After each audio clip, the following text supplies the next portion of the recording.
ये क्या हरकत की तुमने डाइनिंग टेबल पर? क्या सोच रहा होगा शावेज कि किस किस्म की औरत के साथ मैंने शादी की? अपनी नहीं तो कम से कम मेरी इज्जत का ख्याल किया होता तुमने। आपको क्या अपनी इज्जत की परवाह? बस मेरी कोई इज्जत नहीं। आपका बेटा जैसा चाहे मेरे साथ सलूक करे, और अगर आप अपने भांजे के सामने मेरी इंसल्ट करेंगे, वो क्या मेरी इज्जत करेगा आगे?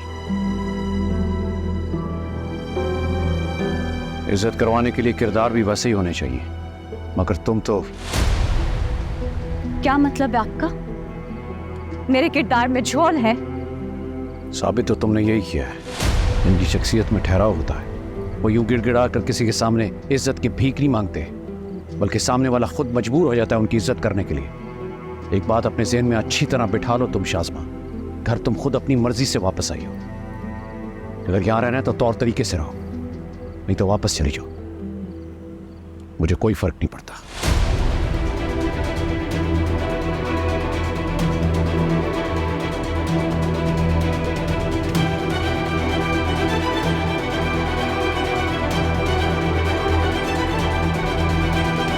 जब से मेरी शादी हुई मुझे एक दिन सुकून का नहीं मिला। मुझे तो लगता है मेरी मुसीबतें खत्म भी नहीं होगी, ऊपर से एक और मुसीबत आ गई।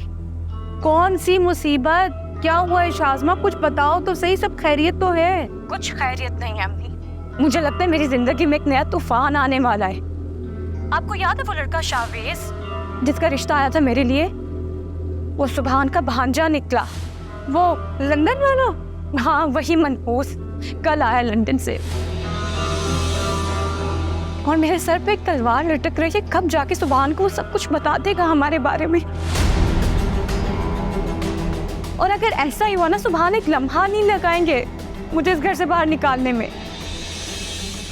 वो चाहे सालों बाहर रह के आए, लेकिन उनकी सोच यहाँ के लोगों से भी ज्यादा दकियानूसी है। मेरी तो कुछ समझ में नहीं आ रहा मैं क्या करूं। अगर सुभान ने मुझसे कोई सवाल पूछ ले तो मैं क्या जवाब दूंगी? ये सब क्या हो रहा है? तुम्हें क्या मशवरा दूं? अल्लाह जाने सब कुछ तुम्हारे साथ ही क्यों होता है। या अल्लाह, तुम्हारी तो कोई औलाद भी नहीं जो सुभान अहमद को कोई बड़ा कदम उठाने से रोक सके। पता नहीं भाई, अल्लाह ताला की क्या मसलहत है जो तुम्हारी गोद अभी तक सोनी है। दिन रात अल्लाह ताला से दुआ करती हूँ कि अल्लाह तुम्हें साहिब औलाद कर दे ताकि तुम्हारे कदम उस घर में मजबूत हों। भाई औलाद ही है जो माँ बाप को ऐसी जंजीर में बांध देती है जिसे तोड़ना आसान नहीं होता। तुम परेशान ना हो, एक दफ़ा औलाद हो जाएगी ना तो तुम देखना सब कुछ ठीक हो जाएगा। सुभान अहमद का रवैया भी खुद ब खुद तुमसे बदल जाएगा।